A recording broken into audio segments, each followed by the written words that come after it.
দুপুরের পর থেকে আপনার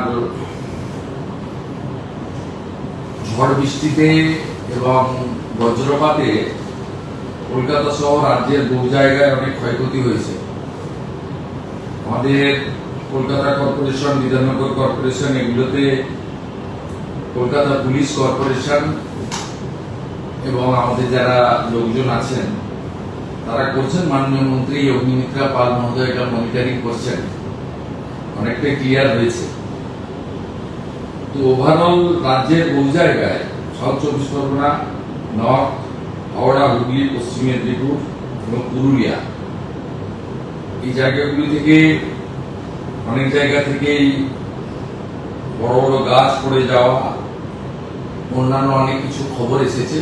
কলকাতাতেও দেখেছেন কিছু গাড়ির উপরে গাছ পড়েছে, কিছু ইনজোর্ড আছে। আমাদের এই ঝড়ে এবং বিভিন্ন কারণ আছে, ইলেকট্রিক শক আছে, রেলের আপনার হাউস কোলাপস আছে, আর আপনার লাইটনিং আছে, সব মিলিয়ে 7 জন মারা গেছে। 7 জন মারা গেছেন। আমরা এখানে হোম সেক্রেটারি আছেন, ডিজাস্টার ম্যানেজমেন্টের সেক্রেটারি আমার সাথে আছেন, আমাদের মাননীয় মন্ত্রী আছেন। আমরা আমাদের সরকারের যে দপ্তরগুলো আছে তারা মনিটরিংও করছেন। পুলিশকে বলা হয়েছে এবং জেলা শাসকদের বলা হয়েছে পোস্টমর্টম বা অন্যান্য যেগুলো করা। আমরা সরকারের পক্ষ থেকে এই 7টি পরিবারকে আবারও বলি, ক্ষতিপূরণ দিয়ে মৃত্যুর কোনো ক্ষতিপূরণ হয় না, সবাই জানেন।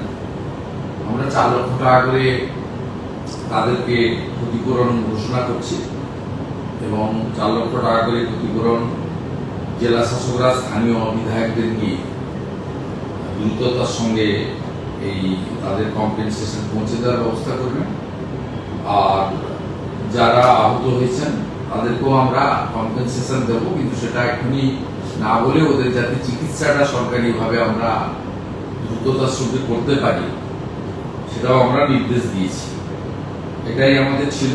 এবং আমি দেখছিলাম অনেকেই বলছিলেন কলকাতায় এই বড় বড় গাছগুলো, অনেক পরিবেশবিদরা তারা বলছিলেন এই গাছগুলো কিভাবে রক্ষণাবেক্ষণ করা যায়। আমরা সিএস কে বলেছি, ফরেস্ট, এনভায়রনমেন্ট এবং কেএমসি কে নিয়ে কথাবার্তা বলে এই ধরনের ন্যাচারাল ক্যালামিটি তো শুরু হলো, এটা চলবে মানে বিভিন্ন সময়, কিভাবে এটাকে একটা প্রোটেকশন নেওয়া যায় সেজন্য তারা দেখবেন। কিন্তু আপাতত গোটা রাজ্যে যে 7টি ধরনের ক্যাজুয়ালিটি ঘটেছে তাদের জন্য আমরা 4 লক্ষ টাকা করে কম্পেনসেশন, আহতদের পুরো চিকিৎসার দায়িত্ব নিচ্ছি। আহতদেরও একটা আমরা কম্পেনসেশন দেবো, সেটা আমরা পরে পৌঁছে দেবো, কিন্তু তাদের চিকিৎসার সম্পূর্ণ দায়ভারটা মানে দায়িত্বটা সরকারের পক্ষ থেকে আমরা নিচ্ছি।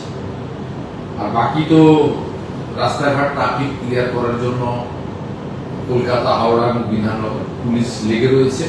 পৌর নগর উন্নয়ন মন্ত্রী অগ্নিমিত্রা পাল মহোদয় তিনি বিষয়টা মনিটরিং